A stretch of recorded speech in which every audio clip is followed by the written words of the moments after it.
DLC 4, The Reckoning, is the final zombies map for Black Ops 6, and I'm sure a lot of you guys want to know what are the best weapons to take into this last map, which is the finale of this whole game. And I've taken a little bit of a short break off of Black Ops 6, but I've recently come back and I wanted to figure out what the new best pack-a-punched weapons were after the additions of double tap and all of the meta changes that they've made so far. And even compared to the video that I made like 3 months ago, the meta has already changed quite significantly, and it's almost done a 180 since the start of the game, where the meta used to be dominated by SMGs and ARs. Now that is no longer the case, but let's get into the 11 best pack-a-punched weapons in Black Ops 6 Zombies. Coming in at number 11 is the XM4, which is obviously an assault rifle that is no stranger to being on this list, but what is particularly interesting about the XM4 is that it is one of the very few assault rifles in the game to never really receive any significant nerfs. There have been other assault rifles added to the game or that were buffed over time, and while it's not necessarily the strongest gun in the game, it is certainly one of the best and is very reliable, especially with the additions of double tap,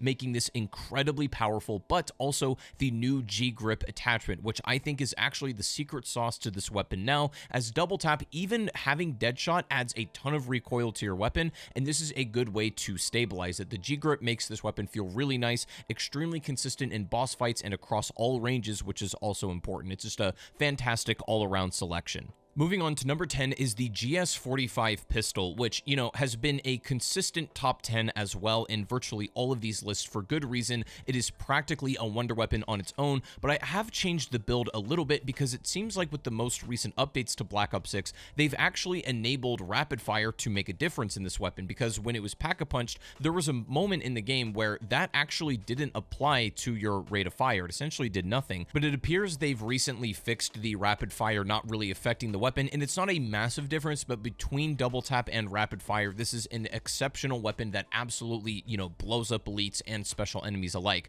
The only thing you have to consider is that it's only contextual on certain maps. This is not something I'd really recommend running on the Tomb because it doesn't really do well against that map's boss fight. It's not great for precision, but it is very good just for crowd control and dealing with bigger, tankier enemies. Moving on to number 9 is the GPMG LMG. Now, previously on one of my older lists, the Fang 86 was the best LMG in the game, and it is still an incredible one, especially with the CHF barrel, as it adds like an 18% increase to your overall damage. But specifically with the addition of double tap, it seems the way that it interacts with the GPMG's fire rate, you are going to get a little bit more DPS and squeeze some overall more damage out of the GPMG, because not only is the overall DPS insane if you're just holding down the trigger, but one of the most important aspects now is that it's incredibly accurate, which I also gave to the Fang, and they're both, pretty much the same kind of tier, I would say, but the GPMG is technically a little bit better damage-wise than the Fang at the current moment. So if you like LMGs and haven't really invested in unlocking attachments and stuff like that for it, I would recommend to go do that now, and this is the build that I've settled on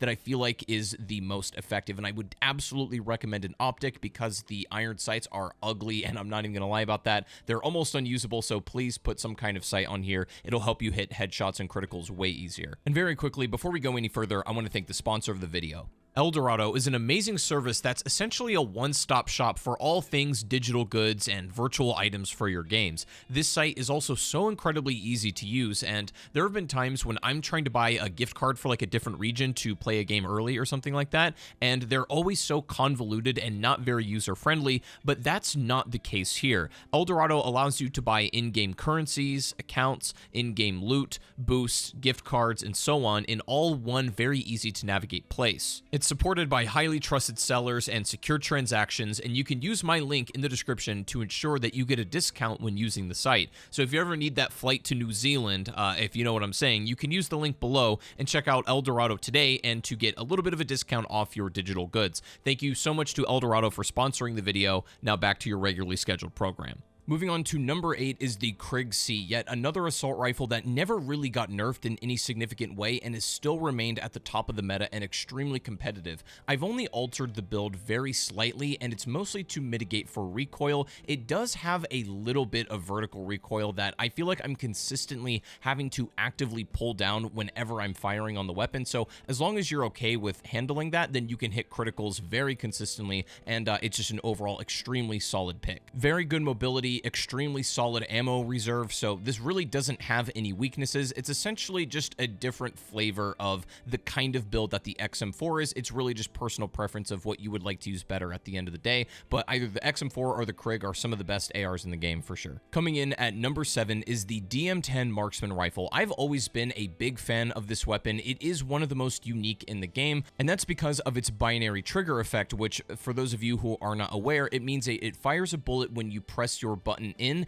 and out. So you're essentially getting 2 bullets per press of a button, and that can be kind of strange to get used to mechanically, and it kind of feels weird sometimes how you're aiming and just how your cadence of fire is. So as long as you can practice and sort of get used to that, it has one of the most devastating DPS potentials in the entire game, specifically now because of double tap really unlocking its fire rate. It is one of the most broken weapons that there is and shreds boss fights. The range is absolutely amazing, and now I've altered the build very slightly, and I feel like it's pretty much optimized at this point.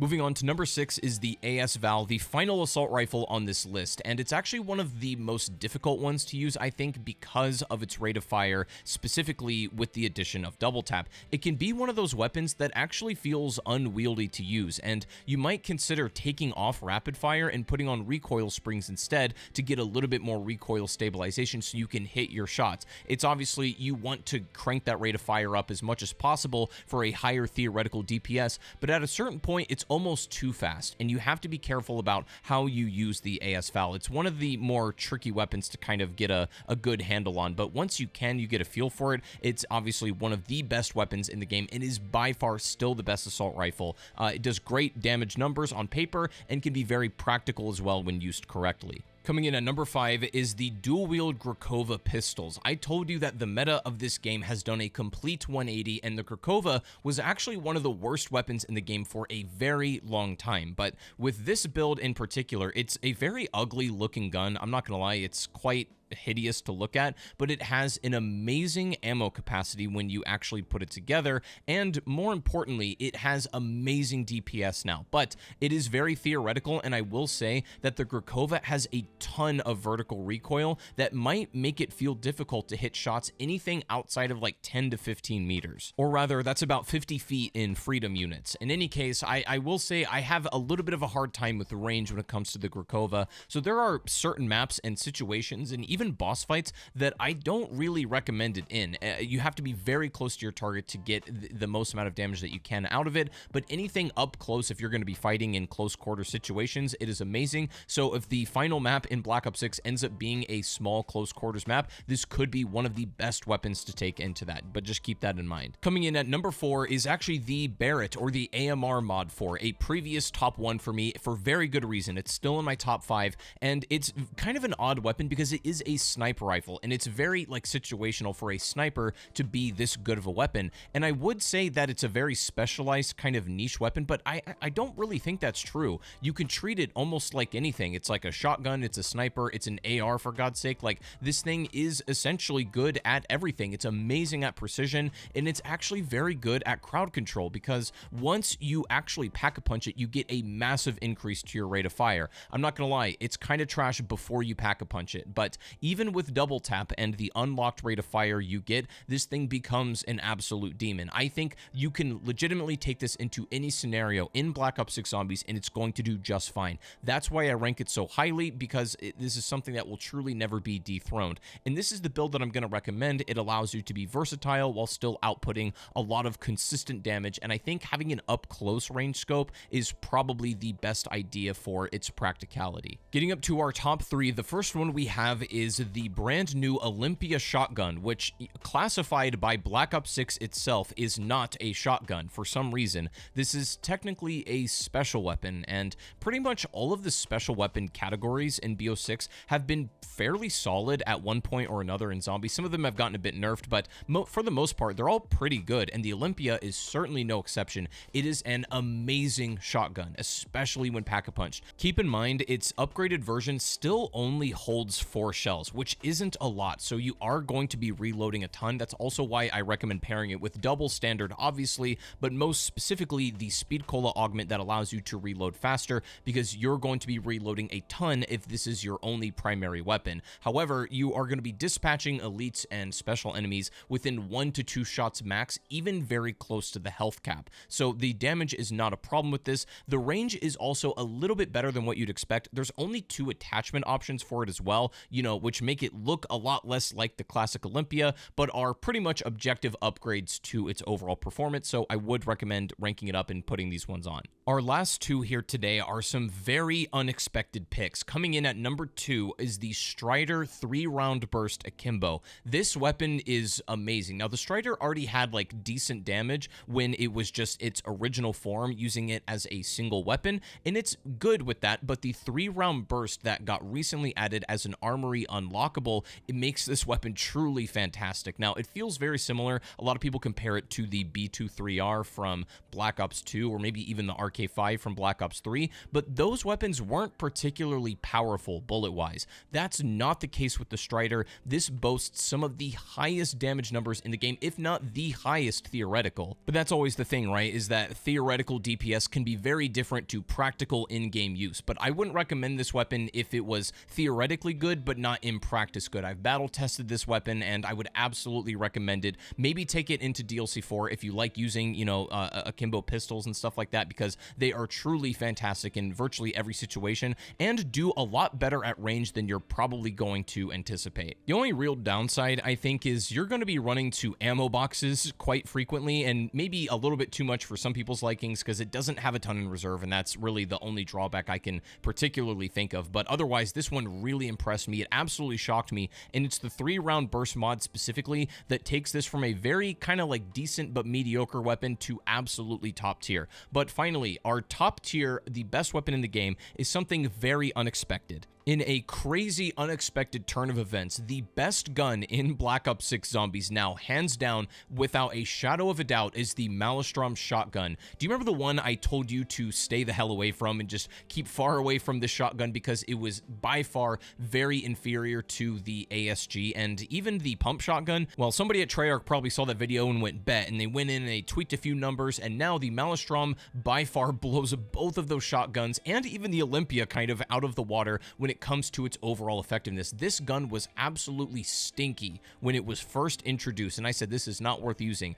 and that was the case for a long time, but a couple of tweaks have made this actually broken in the completely opposite way. Turns out it is the best gun in the game, and it's not even close. Mostly its secret sauce lies in the Dragon's Breath rounds, but they also changed the way that the fire rate works, so that in combination with double tap and the double standard augment means that this unlocks the true potential of this weapon, and you can really get something insane out of this. The important pieces to get right are obviously pack-a-punching it, but the double standard augment is crucial for getting the damage out of this weapon, the Dragon's Breath rounds, and also, weirdly, the monolithic suppressor is really good, I think, because it has a lot more range than you probably expect for a shotgun, and this adds a little bit to that damage range, which typically is the weakness of shotguns. And I would say this has a weakness at range, but I don't know if I really agree with that, and I think this does fantastic in boss fights, even at long range. I will give a warning. Typically in DLC 4, boss fights have lately been